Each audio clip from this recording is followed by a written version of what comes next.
పరమేశ్వరుడు అంటే చాలా గొప్పవాడు అనుకుంటున్నావేమో. ఆయన వెళ్లి భవతి భిక్షాందేహి అంటే గాని ఆయనకే కూడు లేదు. ఆయన భిక్షాటనమూర్తి. అన్నపూర్ణమ్మ దగ్గరికి వెళ్ళి భవతి భిక్షాందేహి అని నిలబడితే అన్నపూర్ణమ్మ గరిటితో వడ్డిస్తుంటుంది. ఆయనకే అన్నం లేదు, ఆయనే భిక్షాందేహి అని అన్నం తెచ్చుకుంటాడు. ఆయన కోసం మళ్ళీ పెద్ద తపస్సు కూడా ఏమిట.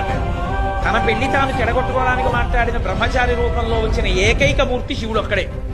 పరమేశ్వరుడు చేతకానివాడై వెళ్ళి ఆవిడ దగ్గర భిక్షాటన చేయలేదు.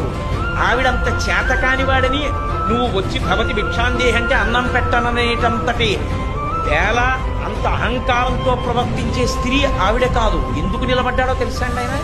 పరమశివుడు ఎందుకు నిలబడతాడో తెలుసా? ఆది భిక్షువు అని. లోకంలో ఎప్పుడు ఎక్కడ ఎవరికి ఏది కావాలన్నా కదలికలన్నీ ఆవిడే ఇవ్వాలి. ఆవిడ ఇవ్వాలిరా. కాబట్టి ఆవిడ దగ్గరికి వెళ్ళి అమ్మా నాకు అన్నం పెట్టమ్మా అని అడగరా అంటే నేను అంతవాణ్ణండి, నేను ఇంతవాణ్ణండి, నేను వెళ్ళి ఎలా ఓ ఆడదాని దగ్గర చేయి చాపుతానండి అంటారేమో.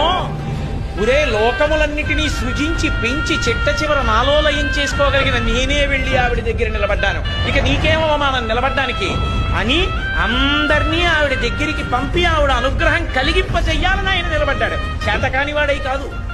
అందుకు ఆది భిక్షు